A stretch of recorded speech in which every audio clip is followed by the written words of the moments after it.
great. Thank you. I hope the same for you too. Yes, we are very excited to be listening to you today. There are many questions that some teachers that work with me and some others that come from the Instagram profile. And we are very curious about this work that you have been doing over there in Italy, and also we'd like to exchange some ideas on how we practice, or we have been practicing, better say, here in Brazil. So welcome again, and thanks for bringing and having this time to share with us. Thank you, and thank you, Thiago, and thank you to your great projects, plural, that have made this possible. Not just for me, but for many other people, creating a great opportunity for learning and sharing thoughts on education. So thank you very much for having me. Yeah, we are amazed with this idea of having an opportunity to better discuss things that we don't have the chance of, and sometimes we are so we are working so solo in this field. Sometimes we see practices around the globe or around the country, and we do not have the opportunity to really share with someone who does things similar to us, or who does things different from us, and having these contrasts into reality. So I share with us some of your brief experience, your biography, who you come from, where you come from, and who you turn to be as a professional. So I was born in Reggio Emilia, and I attended Reggio Emilia schools as a child, and I think this has shaped me to some extent.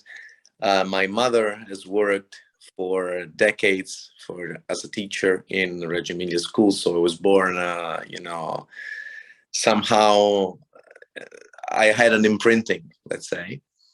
I've been working as an Atelierista now mainly in Milan for 6 years. I'm 32 years old, and I've been, co-working as an external professional with Reggio Children Foundation on projects that are specifically dedicated to the food language, also as an Atelierista. And I would like to specify, of course, that tonight, this chat, I'm speaking on my behalf. I'm not speaking officially for any organization or for my school. I'm just speaking for myself as a professional, sharing my experience. So I was born in Reggio, but I've traveled around, and I became an Atelierista. Maybe it was my destiny, given my background. But my father also comes from a family that is involved in food as a profession. So we have these two things, the Reggio schools, Reggio approach on one hand, and the food and the restaurant business, which is very fashionable nowadays, was not fashionable back in the days, but I have these two sides in my heart. So it's particularly interesting for me to talk about this topic with you tonight, and to, I've had the opportunity to deepen my knowledge on food as a language in pedagogy in these years. Excellent. And as you told us, we are concerning our debate on food this season. We here in Brazil depend hard on the food for many kids and also many families as well. And the way we see food in our kindergarten, in our escolas da infância, are a bit peculiar. because sometimes us, the kids here, spend most of the time at school, and they have most of their meals at school. And families tend to think that their healthy habit creation depends on the school and not on the family itself. And it's very hard to promote a debate on how we can share this responsibility and how to put food and how to see food as a language um, in our everyday practice. So it would be wonderful for us to hear from you some of your investigations and some of your practical ideas and projects that you consider efficient when dealing and sharing with their families this responsibility and this knowledge about how kids see food and how kids communicate with um, natural elements. You know, it's very interesting for me because a global world has global problems and very similar issues, despite the thousands of kilometers that separates us, you know, physically. So let's start from what you said about shared responsibility. So I think that in the field of education, everything is shared between the educators and the families.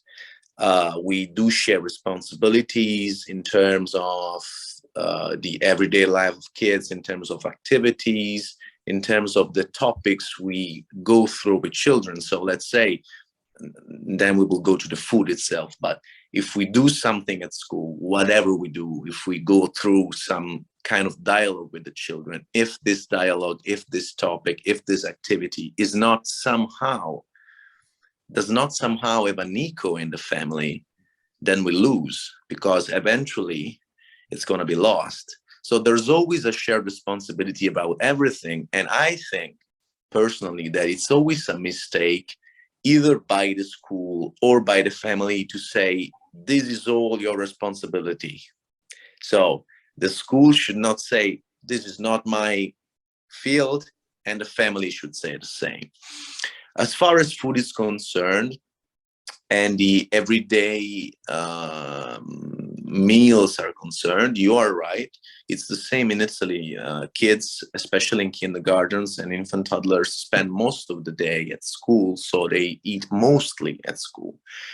And I gotta tell you, you know, practically speaking, we had a few issues because the kind of diet, let's say, not diet in the sense that you need to be skinnier, but diet in the sense of daily meals that we brought, in some cases of startups, was not immediately accepted by the families because it was a very healthy one, and of course, relatively to the standards of this country. But I'm sure it's pretty much the same there.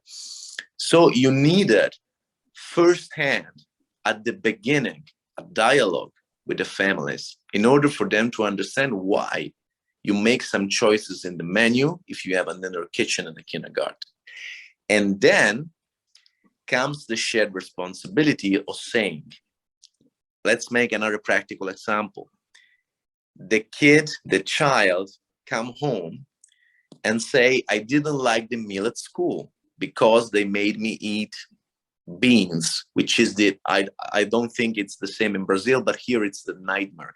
It was my nightmare also as a child. If the family says, you're right, you shouldn't eat beans, you should eat, I don't know, spaghetti with tomato sauce, which is a classic, then you create a rupture, you know, a disrupture.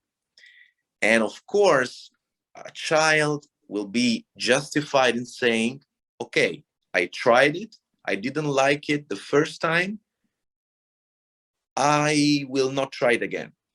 So the real challenge is to understand that food is just the same as other things that are happening in the schools.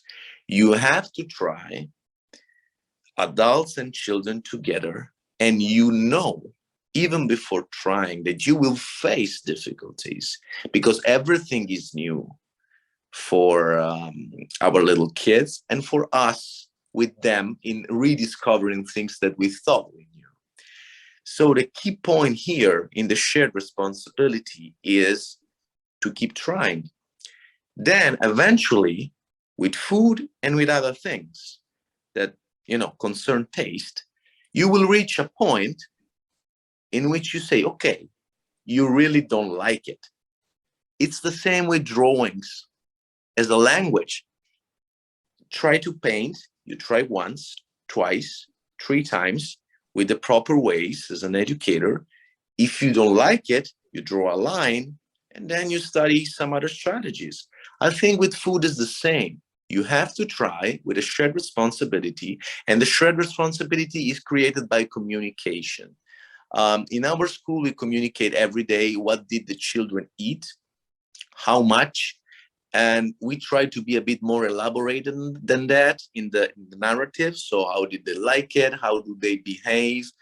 And we try to sensibilize teachers during our formation in the ways in which they propose food to children, which changes a lot, the things.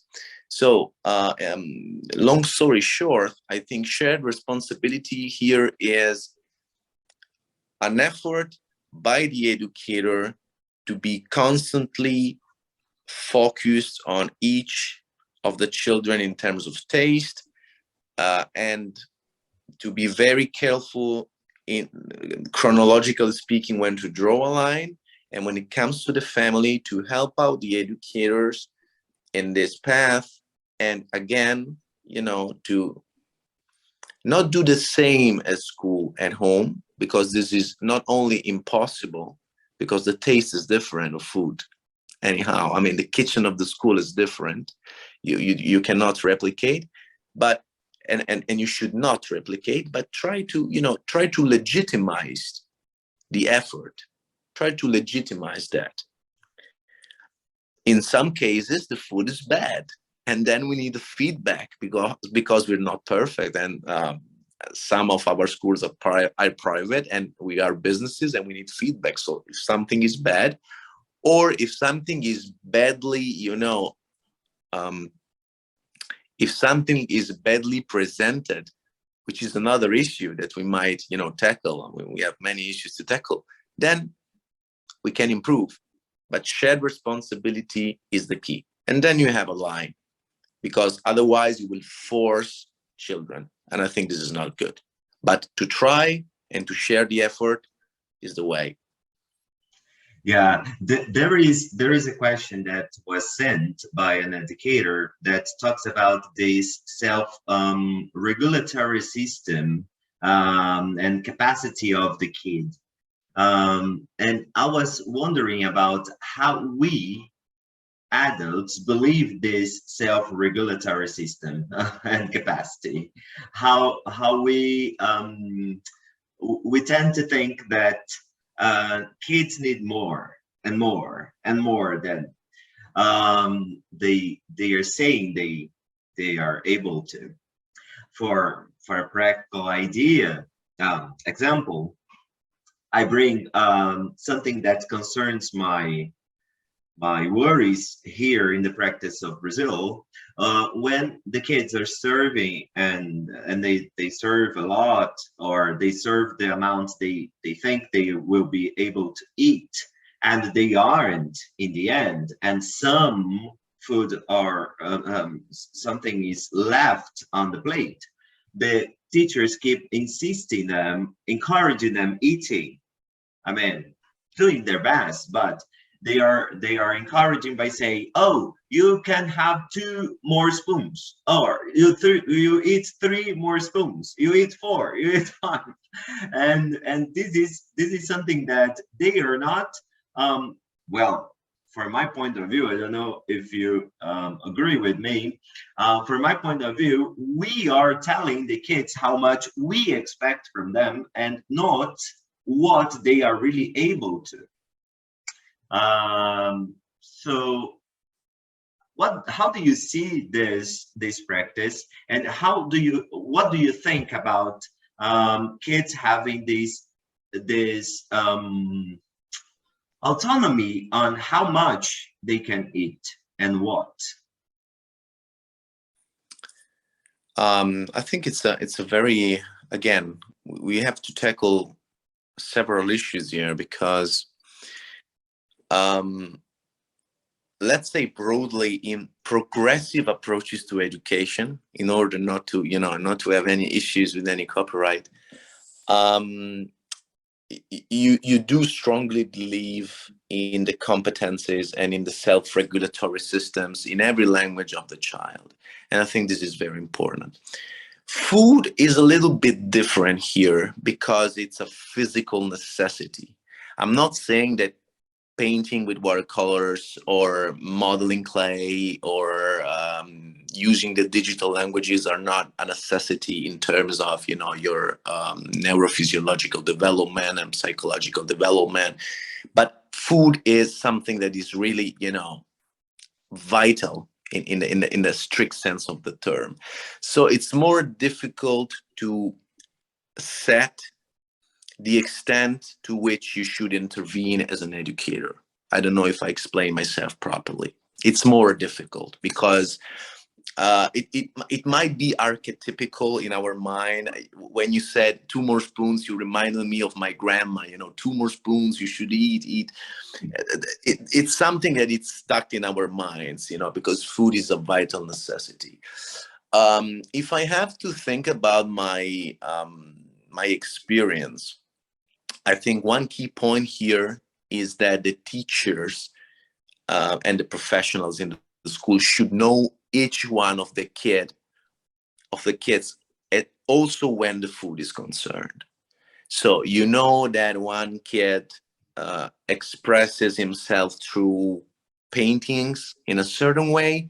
How a kid does relate to food. So your behavior and your suggestions should be in accordance to your knowledge individually of the child. This doesn't mean that there aren't general values like wasting food or not trying. These are general things. So we always encourage, in general, to try and not to waste. So these are general principles. And then it depends. Some children do take time to try new things. Some children will never eat something. It's my own opinion that we should never force. But again, it depends in one specific situation. What is it to force someone? Is it the question you mentioned me, 2 spoons more, something that is forcing?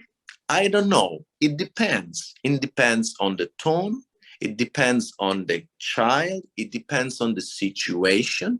It depends why, for instance, why did this child leave the 2 spoons? Is it because he was distracted and gladly talking to someone else, and eventually he needed the 2 spoons because we know that he would eat them anyhow, and maybe he forgot and say, come on, let's have the 2 spoons? Or we already know that the 2 spoons are never gonna be eaten, and then why insisting? Because that's the best way to disencourage to try again food. So the individual knowledge of the children is important. Each one is different. And of course, we have to keep in mind that a school year brings changes. So one thing that is good in September is not good in December. The menu, at least here with the season, changes. So it really depends. I think that when we should not, in the end, we should not make a mistake. The self-regulatory capacity, the competencies of the child are there, and we start from there. But they are shared with a competent adult an educator. So all these progressive approaches are not anarchy, are not the child knows enough, so let's liberty, freedom, 100%. We're not doing anything. We're just spectators. We're just new Piagets watching what's happening. No, we should intervene. We have a responsibility. We have competencies ourselves that matches up with the competencies of the child. Again, we draw a line with the two spoons relatively to the situation and the child we have in front of us. Right. Yeah, it makes sense. It makes sense. Um, you mentioned something on how to serve, and this is something that we should bring to our conversation, because there's to do with aesthetics, and then to the Atelierista work and field. So I'd like to hear a bit about how you deal with this serving system and the serving manners, and how kids deal with different tools and different materials, kitchen materials, because we have a reality here in Brazil. Some schools, they insist on materials that are safe in many inverted commas for the children, and it regards plastic all the time. So plastic plates, plastic cups, plastic forks sometimes, and how to deal with this and how to manage this, and how is it there for you? Again, a big world, same problems, same issues, same things. So let's start from the first thing you mentioned, presentation. Nowadays, we are overcome by all these TV shows about food and mentioning presentation and the importance of how food looks. So this might be, a cliche nowadays, but it's very important. And it's one interesting thing that I can mention you is that the issue of presentation, the first time in my career, was brought up by families. So some families came to us, came to the equipe, to the teachers, and said, listen, our children do not eat fish. Fish was the problem. Beans and fish are, tricky. Same here. Okay, so again, global world, same problems.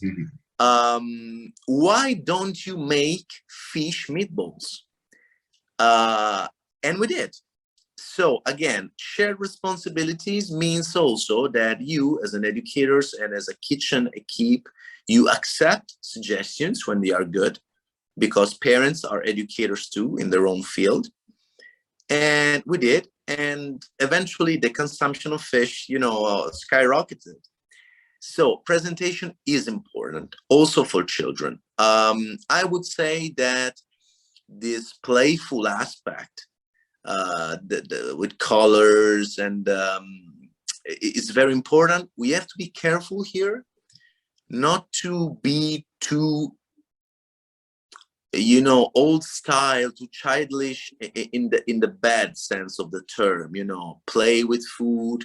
The meatball is the eye of the monster. I don't particularly like this thing, because to me is like tricking children.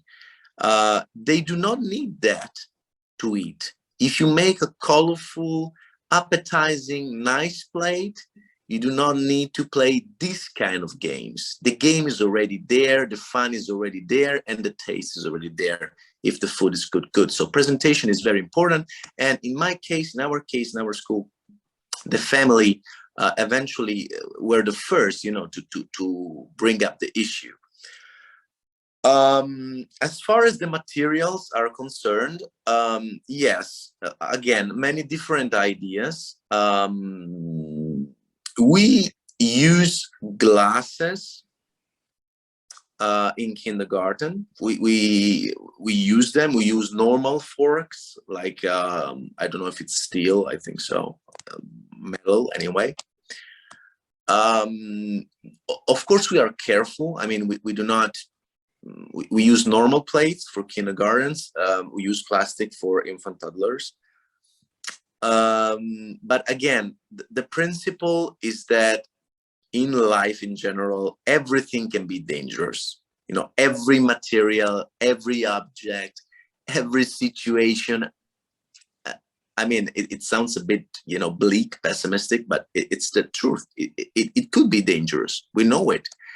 And it has a pedagogical value also for families and for adults and for educators also, to learn that it's the danger is unavoidable, that we should accept danger, be careful, know the situation. But it's a great, you know, acknowledgement, and it's a great thing to know also, and especially I would say for adults, that children are much more able to deal with materials than we expect. So let's not be afraid. Let's not be too courageous when it's not needed, because this is unnecessary and unprofessional. But again, time, trying, step by step, knowing your group of children. Now we are talking more about a collective situation. Let's imagine a lunch in a kindergarten. You have 24, 25 kids at the same time. So it's a collective situation to manage for a teacher. You know your group. If at some point a teacher comes to a pedagogista and say, listen, my group in October, 4 years old, kindergarten, is not ready to experience this kind of lunch with this material, then the pedagogista take a look, the teachers take a look, and then we decide. There's no rule. I mean, the rule is to watch and see. In general, I think that we've never, you know, deprived children of glasses and real plates. But if needed, why not? The point is, when you face an issue, like you have a group of children that is not yet ready to use steel, fork, and knives, okay, we use plastic, but then you have to work on it.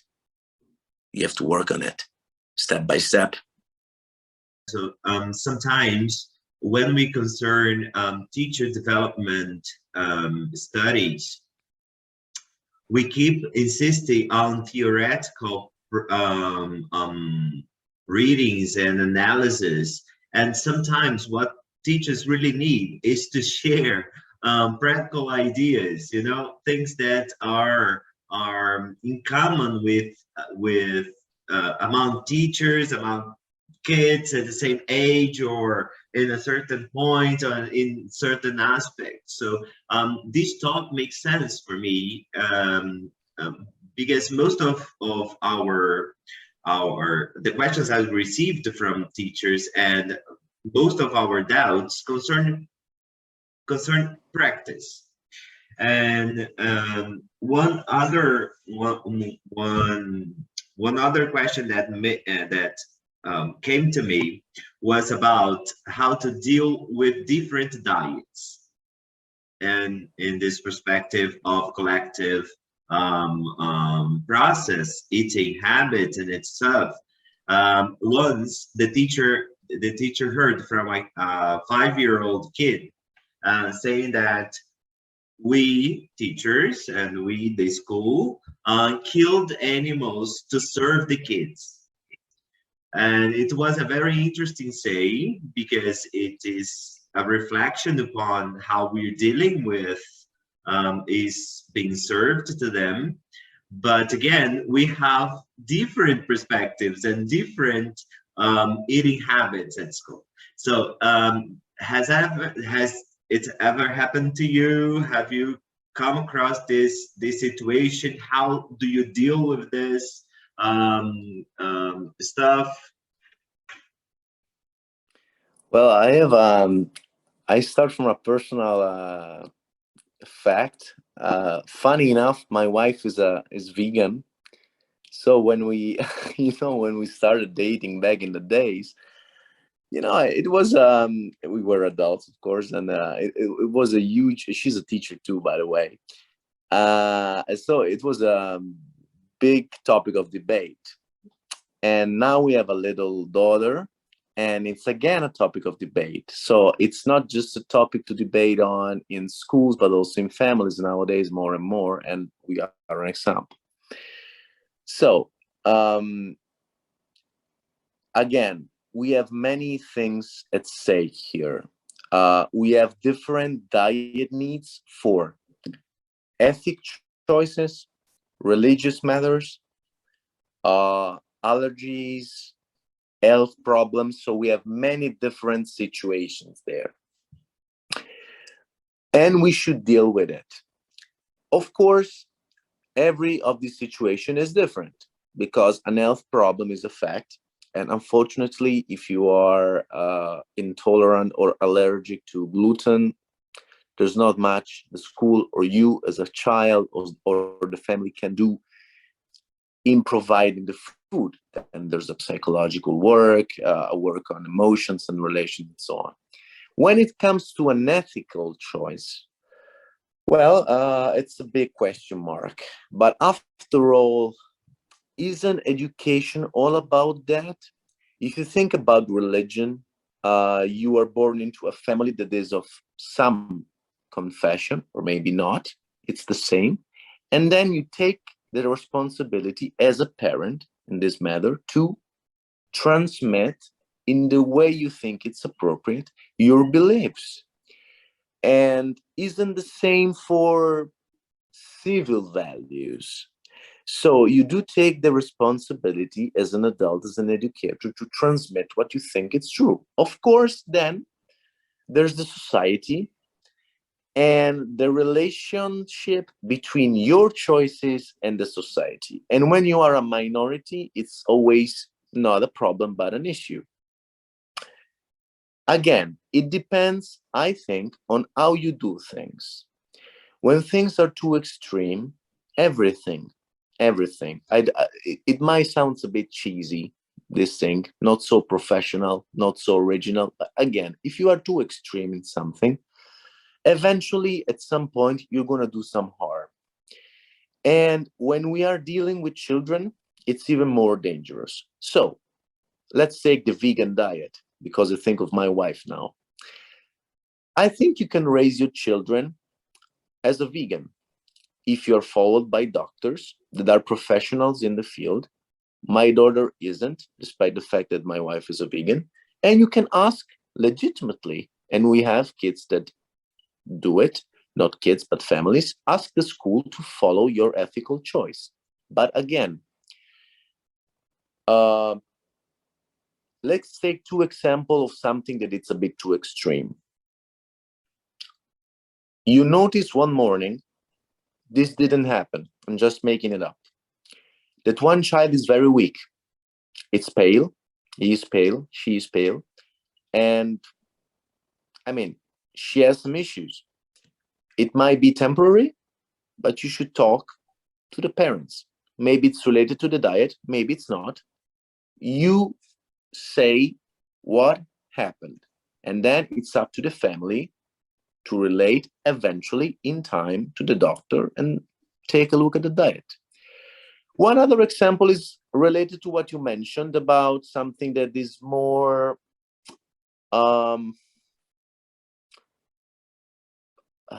more political in a sense, even if we are dealing with children. So one child comes and we say we kill animals in order to eat them. Well, technically it's true. But again, how did he learn it? What was the talking behind it? Because technically it is true, but I didn't hear the child. I didn't hear the tone of his voice. I didn't look in his eyes or her eyes.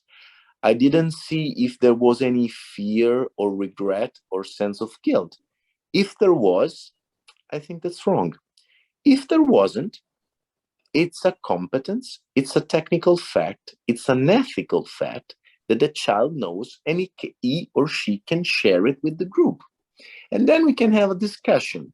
But it's always about uh, having a good feeling and making the children be healthy from the, from the physical point of view and psychological point of view. It's very difficult.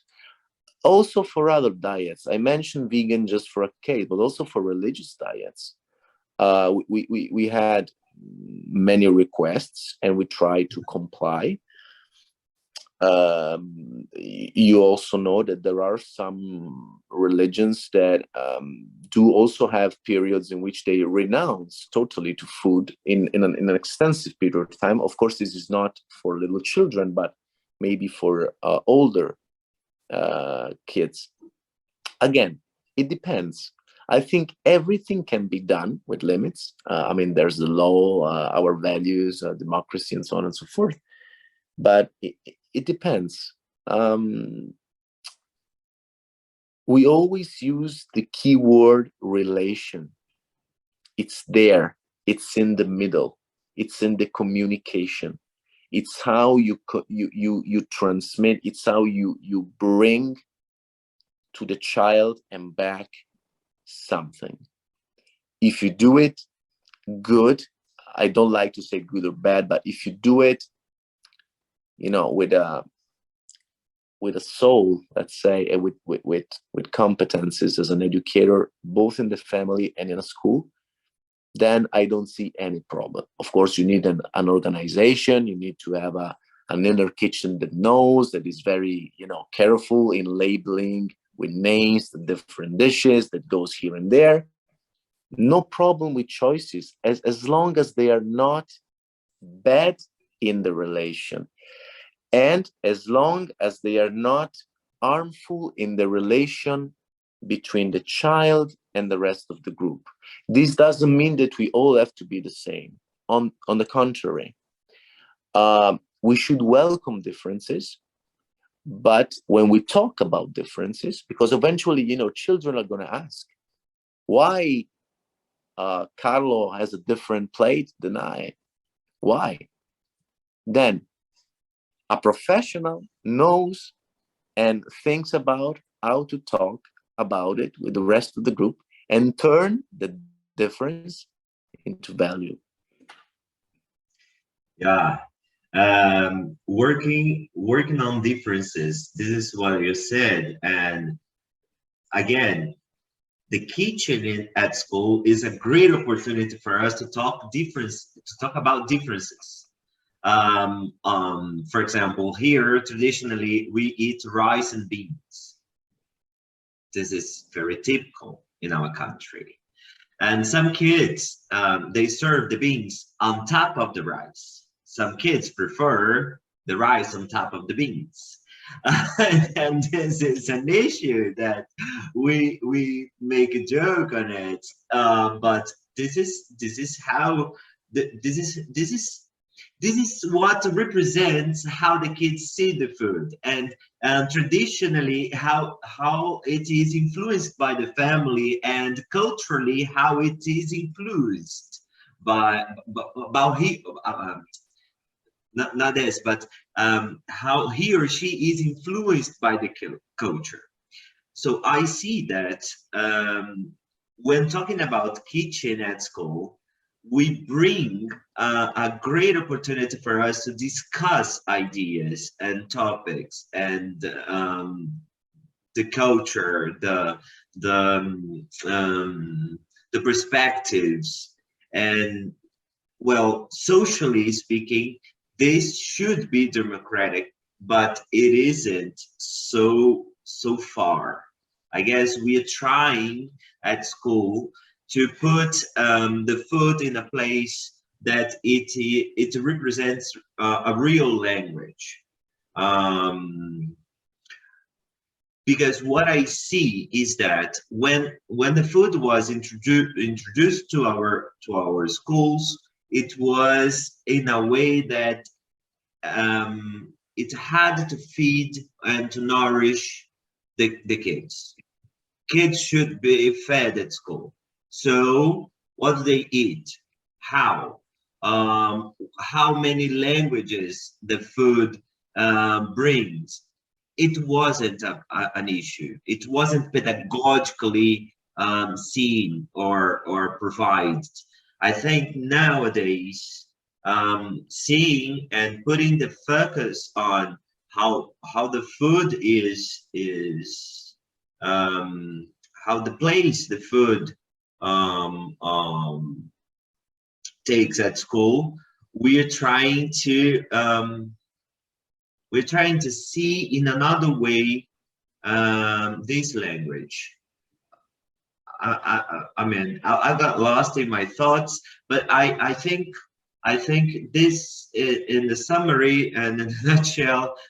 Nowadays, the food is seen as a way to to represent the kid's voice, I guess. Yeah, I think no, I think you explained it very good. I think we have to look at the bigger picture here. I mean, school is part of the society, and the world changed. So the food and the conception of food changed in the world in the last 20 years. Very broadly. Back in the days, my father used to say, that he was ashamed of coming from a restaurant family, because back in the days it was not something cool. To have a restaurant was a very hard job. It was a manual labor, so it was not for the rich people. Nowadays it is cool. This is just maybe a stupid example, but we have to look at the bigger picture. So after World War II, at least in Europe, people came from hunger, and food needed to nourish, and nobody cared, not even about, the nutritional properties. Then came the nutritional properties, then came the healthy food, and then came food as a language, both in the society, so art and food, TV shows, and some of them are really good, artistically speaking, and then also in schools and in the progressive approaches towards education. So I think this is normal because you have priorities. At first, if you didn't have any food, you need to have some, and then you can think about art. Before becoming Picasso, you need to learn how to draw, even if some artists nowadays do not do this anymore. I would say 90% of the artists, but this is another issue. So food is the language, yes. We work on food differently, yes. Food and the way you want it is a way to express yourself, yes. We do atelier on food in a brand new way, absolutely, yes. And this is deeply connected to the change of the general conception of food that we have in society. What you mentioned about beans and rice, I think it's a new philosophy. So the first time I come to Brazil, I will ask someone, are you the kind of guy who wants the beans on top, on the rice, on top? Because I think this tells very much about your personality. This is a joke, but of course, here we said two very important things. First thing, the way you want things, not just food. I'm gonna say a very unusual thing. Some children want an infant toddler to get changed by one specific teacher. They ask for her. I want to be changed by you because you have the technique I like. You have the touch I like. Children are very sensitive to details. I like the story narrated by you, but not but that teacher. Sometimes they are very, they are cruel in this choice. And you say, why don't you like to be, me to be the narrator of the story? So foods tell us about not just the taste, but the personality of the children, just like many other things. And most importantly, about the capacity of the child to choose very clearly. And secondly, yes, we open up to the big world of activities and atelier, if you want, on food as a language.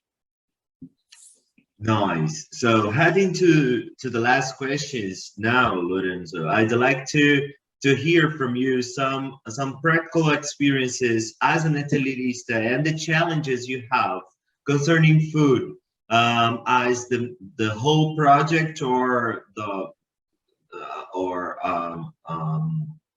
a small project about the atelier. How do you deal with food in your sessions, in your lessons? So I will give, of course, this is my opinion, just my suggestions, my perspective, and it's no law, no general rule. I will give a few suggestions that are deeply connected to the way I organize my proposals on food as a language. So first, um, let's try to detach ourselves from the idea of little chefs, we cook in the school. For me, this doesn't work very much because this is what we adults project on children. I'm talking about, documenting a proposal in which, the children have the chef set and they are doing a particular recipe. That doesn't mean that involving the children in cooking a recipe isn't a thing that we do, but we have to be very careful in not making some kind of comedy. We do not have to project our sight of adults on children. We do have to follow them in this. So no theater, no, little things, no little chefs, little recipes, no little very gracious things that looks very nice on picture, but do not have, in my opinion, much pedagogical value. Secondly, um, we have to be clear about the aims. Exploring food contains many possibilities and many languages. Again, exploring food is important for extending your taste, but is important for extending your taste in colors, shapes. So it involves geometrical, mathematical competences. So you can use food as a language for many different things. Keep in mind that this is a general Atelierista advice. Always make a rich setting, colorful. If you need instruments to cut, don't be afraid. If there's an adult there, you can cut food. Don't be afraid of letting the child try the food that you put on the set. Do not waste food. Do not waste food, and in this matter, do make an everyday idea of a setting for a proposal that will not waste the food, that the kitchen can reuse, and we do it. We put, for instance, we do a proposal about carrots. Originally, carrots in the Americas were violet, purple, and then the Dutch made them orange. Wonder why, and this is something that always amazes the children. So we do display different kind of carrots. We explore them. We start with our senses, scent and taste and sounds. Do the food have a voice? And then we try it. But what remains is washed and used by the kitchen. So you have to be, careful that somebody doesn't sneeze on it. This is a very, stupid thing. But again, do not waste it, but make it rich, because like every proposta, it needs to look, appetizing, literally, to children. So no little chef. Food is a language that involves many languages. Do not use food just for itself. Use food to explore colors, to explore shapes, to explore numbers, to explore your identity, to explore memories, to work on narrative and narrative thoughts with children. And yes, you need to surprise with unusual foods. We did that. At least, I mean, our unusual food probably in Brazil would be a bit less unusual. This might be a difference where we talk about exotic things, but do not be a slave of the wow effect. We are so full of this necessity of surprising. Be rich but simple, because sometimes rediscovering in food the simplest thing is the hardest challenge. I mentioned carrots, which are, cartoon food, Bugs Bunny food, but you can do a lot of things. And then, least but not last, or last but not least, uh, imagine.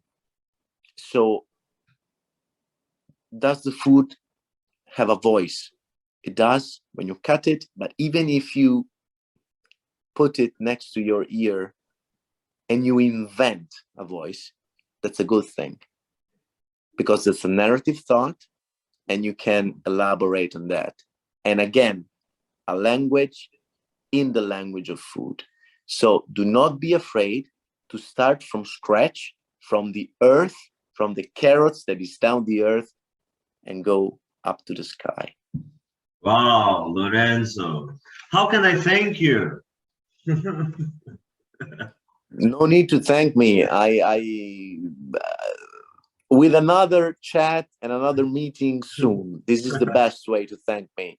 Yes, and for sure we will have it soon, because again, it was just the beginning of our conversation. We have a lot to tackle, a lot to say, a lot to share, especially when talking about two different realities, two different countries, two different perspectives, at least two different things, right? Because we are so many in one.